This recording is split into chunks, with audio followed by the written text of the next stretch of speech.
And is in critical condition following a videotaped encounter with city police. But questions still remain about what happened in the moments after the arrest that put him in the hospital. WJZ is live outside City Police headquarters. Christy Aletto spoke with witnesses about the incident. Christy? Well, Denise, witnesses describe the arrest as brutal. His family tells me Freddie Gray now has spinal injuries, but police say when they saw the video, there was no use of excessive force. Witnesses capture the final moments of an arrest that send this man to shock trauma. At no time, and I've seen the video a number of times, did I see a use of force at that moment. Baltimore police won't reveal the reason why bike cops stopped the fleeing individual that family members have now identified as Freddie Gray.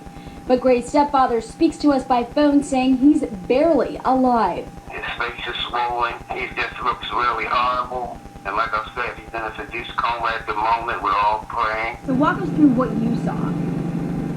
I seen the police, him handcuffed, him tased while he was handcuffed. His leg broken, y'all dragging him like that. Police say right now there's no evidence Gray was tased. His godbrother just left the ICU and didn't want his face on camera. I seen the police officer bending his leg, like to the point where it looked like he broke it. Police say the video doesn't show officers using excessive force, but they do say that the suspect was brought here to Maryland shock trauma with injuries.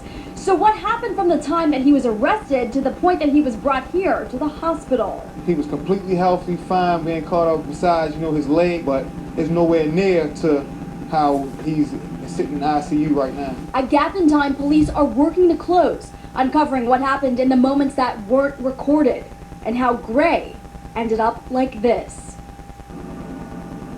Now, police say the officers that were involved are on administrative assignment. Denise, back to you. All right, thank you, Christy. Now, anyone else who witnessed the arrest or has video is being asked to contact police.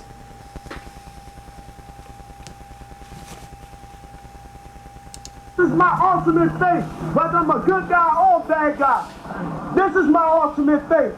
We want justice, and they get no peace. All day, we gon' fight for Freddie Gray. All night, all day, we gon' fight for Freddie Gray. I'm fucking referee.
Bam. Greet you in the words of Assalamu alaikum, which means peace and blessings be upon you, and I mention both Jesus and Muhammad's names. Peace be upon them both because they were both messengers of truth and reality. You're looking at the Underground Railroad TV show. Me and Alderman Jones come on every Saturday night at 10:30. I want to say hi to the people in Canada, the United States, Central America, Africa, the UK, Asia, and the Middle East. I left somebody out, didn't I? Australia. Yeah, Australia. Okay. And there's violence going on, but they have a representative from the Nation of Islam. And we have Dr. Maalik, Kofie Maalik, who will be on, I believe, in the morning at 9 a.m. 10:30 p.m. Former Alderman Jones. So please introduce yourselves, and then we'll get on down to the Greetings workshop. to you, my brother, and Assalamu alaikum. to your viewing audience. My name is Brother Wali Muhammad, and I'm a student of the teachings of the Most Honorable Elijah Muhammad under the leadership of the Honorable Minister Louis Farrakhan. Yes, Well, thank you once again. I'm honored, Brother Raheem and Alderman Persia Jones, to be here. Okay. And my name is Maalik, as you stated. And it's speaks for itself. That's my mentor. Go ahead. Well, my brother always leaves out, I was also the first alderman and ward committeeman in Marquette Park Okay. that looked like me. And I want to tell you, the people are sick and they're in need of doctors. And that's why I brought the 2 doctors on. And I want to ask you, the violence is permeated and going on in a society. Is it by design? What happened to Mr. Gray? What happened to Trayvon Martin? Does the system want us to go off so they can bring in the National Guards? And what do you think about the violence, both of y'all? Well, if I may. Oh, sure. The violence is, it is the outpouring of a people's cry for justice. You may say it's by design, but by whose design? Yes, sir. Because when a people are deprived of justice, the Honorable Minister Louis Farrakhan has taught us that that produces insanity Yes, sir. in people. So we're looking at our young people now, so angry, so upset. But our young people are not like the elders. They're not afraid. So you may say it's violence, and you may say it's by design. Well, the scriptures is a design. It's the ultimate design. Yes, sir. And the Bible teaches us that when Jehovah raised Moses and Aaron for the children of Israel, and they rejected those 2 worthies of God, Yes, sir. Jehovah sent fiery serpents to the children of Israel. Yes, sir. And the Honorable Elijah Muhammad and his ministers say that the fiery serpents are angry white people. Yes. Yeah. So what design you talking about? Some little new to gender, some new person on the planet? His design don't override the divine design. But they plan, but Allah plans, and Allah's the best plan. Yes, sir. Yes, sir. Well, I find it painful because, as the minister stated, there is a deprivation of justice. And I don't want to be negative. I know folks are sensitive. What I see in Ferguson and wherever these places are, it's not a plan. It's emotional. They have no understanding or appreciation of history. Back in the day, not way back in the day, but when Negroes was fighting for civil rights and freedom, Yes, sir. there was a positive motivation. Well, destruction for the sake of destruction.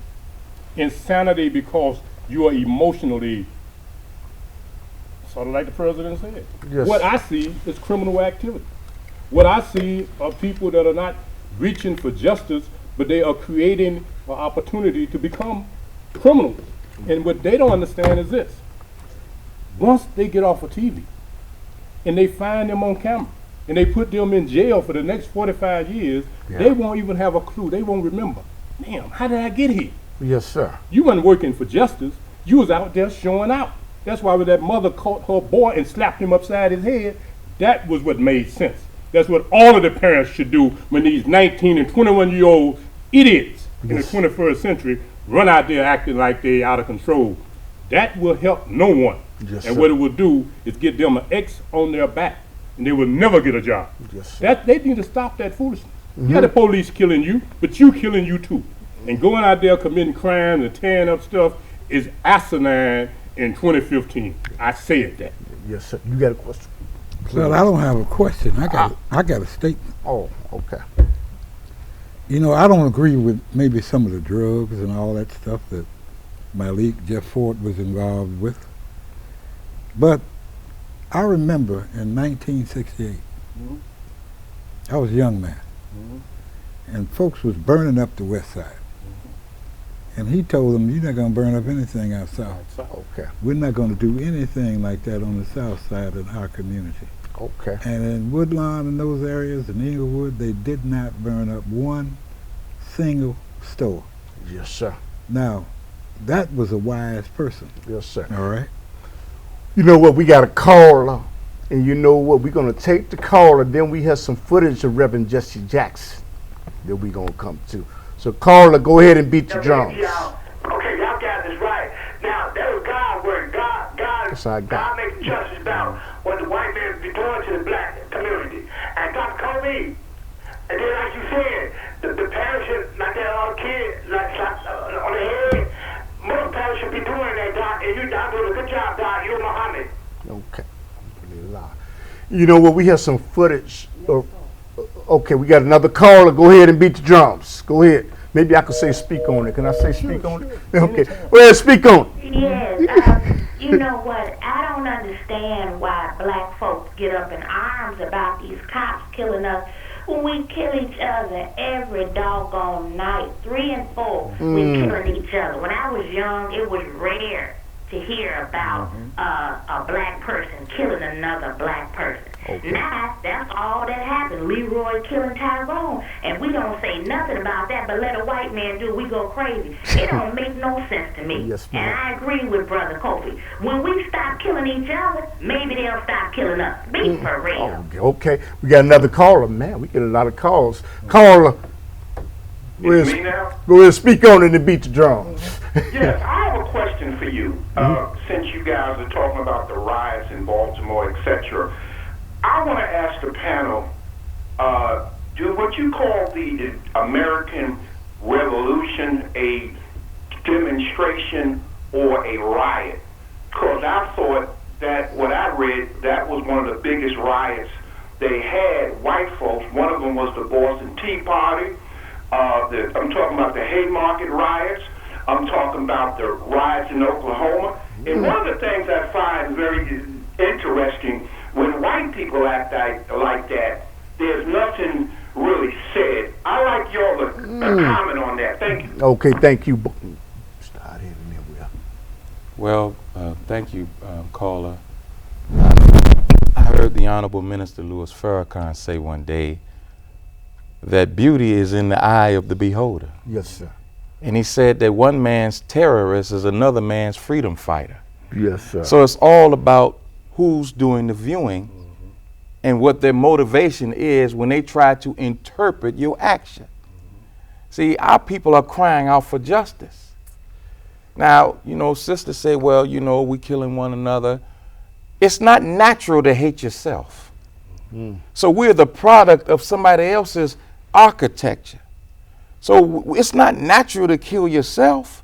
So that's not the real issue. Yes. It's part of the issue. Let's not trivialize that. But at this point, if there's no justice, and there can't be no justice without no truth. Yes. And all praises due to Allah, that Minister Farrakhan, during this dilemma, brought the Crips and the Bloods together. And that was a beautiful thing.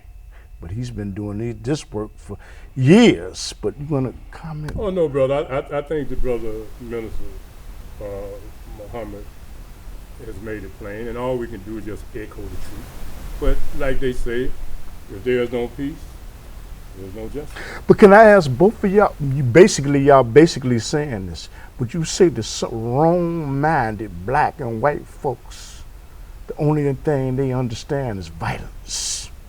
Wrong-minded white folks.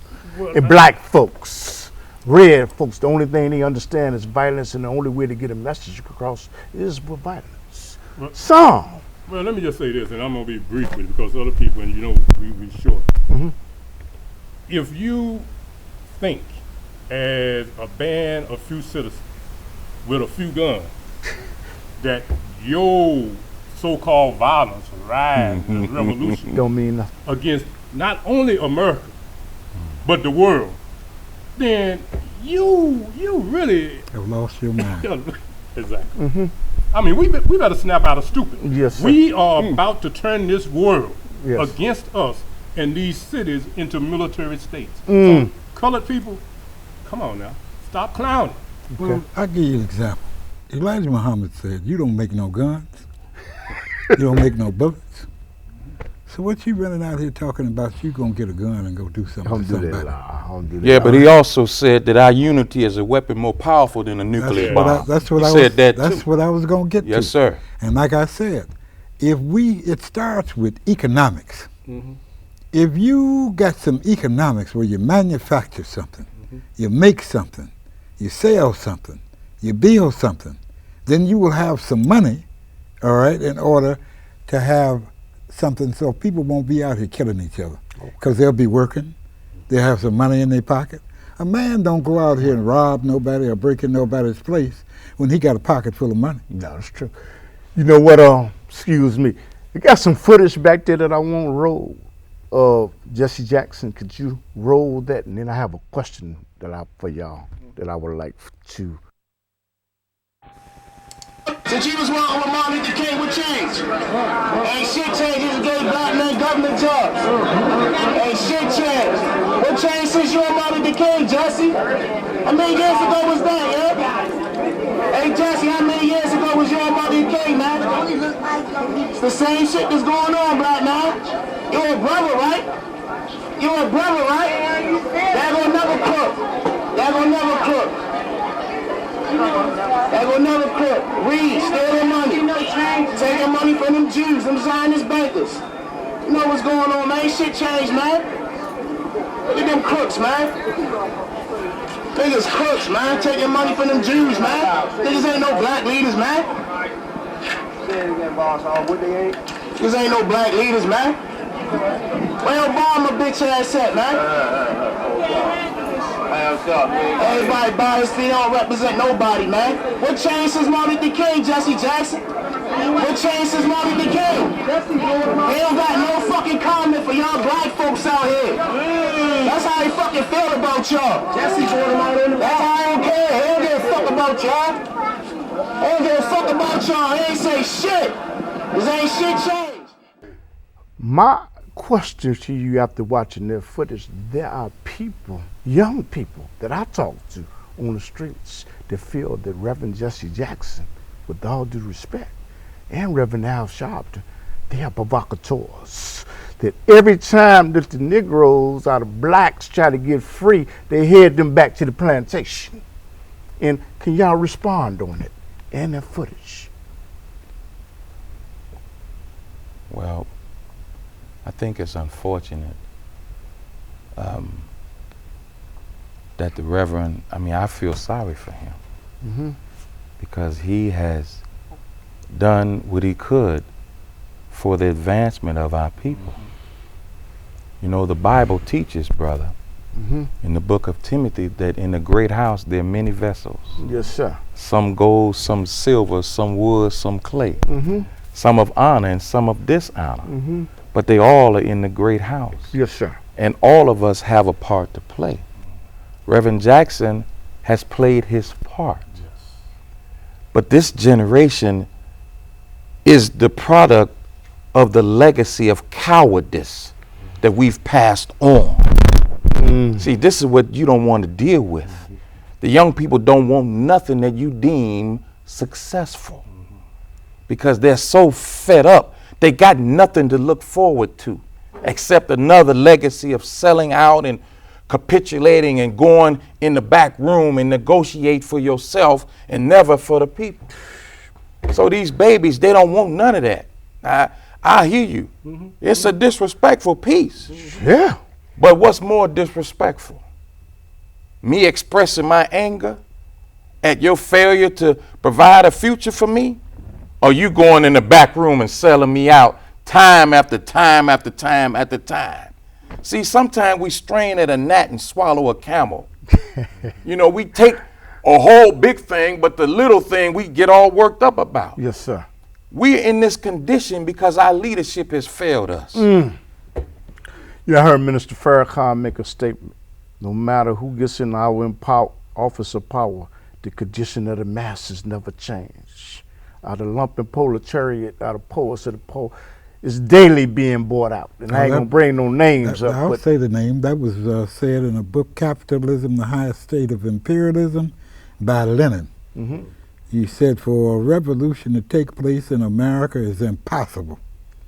because the poorest of the poor, that's the lumpen proletariat, is daily being bought out. Okay. They come to you and say, Cliff, I give you $100,000. All you have to do is don't never associate with them 3 guys you had on your show. Yes, Stay sir. away from them. Yes, sir. Yes, sir. Doc, can you respond to that? And we got to call. Go ahead, Doc. Quickly, you know, I heard Junebug.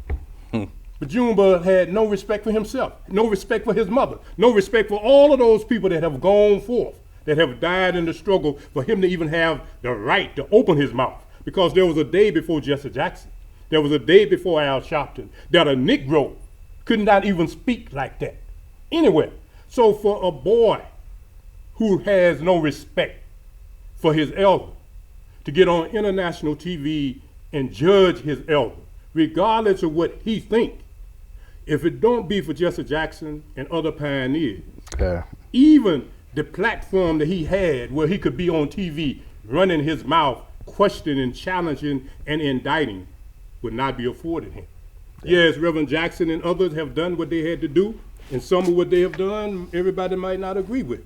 But people that have contributed before you was born, people that have suffered before you was born, and now you got your mouth and you running your mouth as if you are qualified to judge, I have no tolerance for that. And I think we need to embrace our elders, and when little June bugs like that raise their mouth, we need to slap their teeth out. We go ahead, Carla, go ahead and beat the drums and speak on it. Thanks again. Hey, Doc. Yes, sir. Hey, Doc, like you said, okay, you know the media, Doc, right? Mm-hmm. Now, they always talk about the guns off the streets, right? The preachers. Then why they messing around? That's foolishness, Doc, like you always say. That's foolishness. Y'all still doing a good job, Doc. Thank you, Brother James. Thank you, sir. Yes, you could ask both of y'all a question. Do you feel that the masses of the people feel that the most black leadership has sold the people out?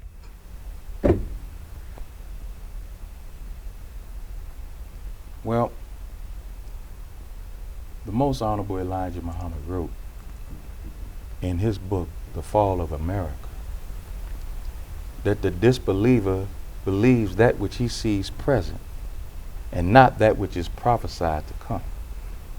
It's prophesied in the Bible that there would be those who would be deemed false leadership, which is why the scriptures say, woe to the shepherd. Woe to the shepherd. That's a serious word there, woe. What does woe mean? Not like woe horsey. No, woe. Woe to the shepherd who feeds himself and not the flock. See, the good shepherd, what is he willing to do? Lay down his life for the sheep. Yeah. I've heard one man say that he will give his life for the truth that he speaks. Yeah. And that's the Honorable Minister Louis Farrakhan. I ain't heard nobody else say that. So all this that you say, that's great. But if you're not willing to, well, the Bible says, you Christians, y'all love your Bible. You don't understand it. Yes, sir. Greater love have no man than this, that he lay down his life for his friend. Wow. See? Man. When the Bible's practiced, that's crazy. Well, we got caught. Excuse me, we got 5 calls, so you know what? Go ahead. Okay, we got to go call it. Go ahead and beat the drums. I'm going to say speak on it today. Listen, guys, the number one thing is not money, because African Americans have money. Sure. They are very wealthy African Americans. We suffer from a lack of unity. That's the number one issue today, just like it has been throughout our existence here in this country since we were broken. Like my brother said with the bow tie. You know, real men stand up and die. That's it. Real men do not live on their knees. We don't do it. We don't show our young men that. We cannot on our knees. Okay. Tell our young man, this is what a man is and this is what you do. We got you, brother. The young brother in Baltimore was telling Jesse. Next call. Telling Jesse, but go ahead, Carla. Y'all want to respond, but we got 3 more calls. Go ahead, Carla. Go ahead and beat the drums and speak on it. Is it my turn? Yeah, go ahead. I just want to say I truly support what the doctor just got through saying about our ancestors.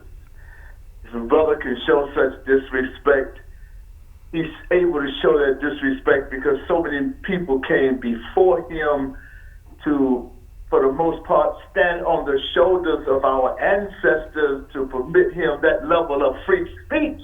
Yes. Although he was wrong as two left shoes. A. Philip Randolph was not a sellout. I seriously know that Dr. King wasn't a sellout.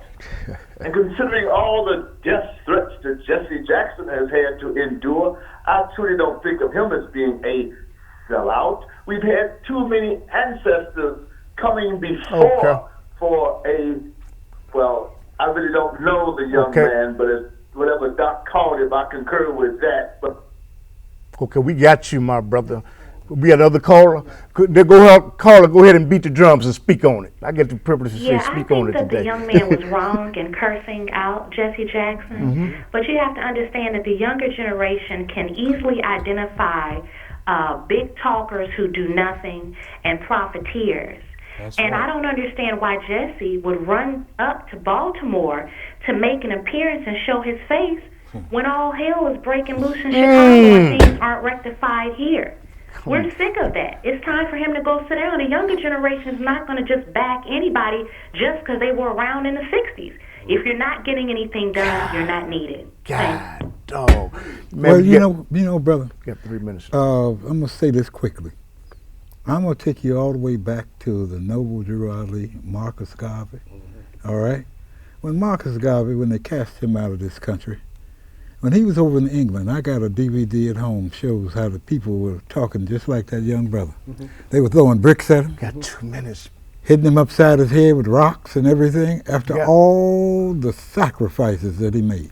We got 2 minutes. You know what? I got to give y'all the last finishing comments because it had been something that y'all wanted to say that y'all couldn't say. You know, it's not a matter of disrespect, but at this point in our history in America, in October in Washington, D.C., to commemorate the 20th anniversary of the Million Man March, the Honorable Minister Louis Farrakhan has themed it Justice or Else. This is where we're at.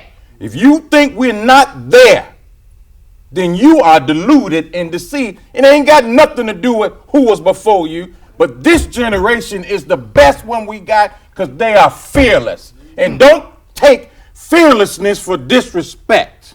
Do they lie, Doc? Well, I think that I give salute to Malcolm X, Martin Luther King, and all of those unknown people who gave their life for whatever we doing now. They gave their life. And we act like they was never here. Okay. And you know what? I want to thank y'all, and we're going to do a part 2 for coming on Underground Railroad, and I hope everybody watches the Underground Railroad. I tell them, not everybody, but some people don't want to see a show like this. But I want to thank y'all for coming on, and we come on every Saturday night at 10:30, and you can see all of these gentlemen on YouTube 7 days a week, 24 hours a day. Damn it, because it's going to be posted on YouTube because the world need to know about this. And I want to thank y'all. Yes, Mr. Glover, thank you. and brother, before we go, we ought to be ashamed of ourselves because we allow people to kill our leaders and we don't say a word. We go sit down and don't open our mouth. Man, you make me think about part 2. I think part 2 is going to be very interesting. You can't do that overseas. Okay, part 2 going to be interesting too. So y'all stand by. This is on YouTube. It'll be part.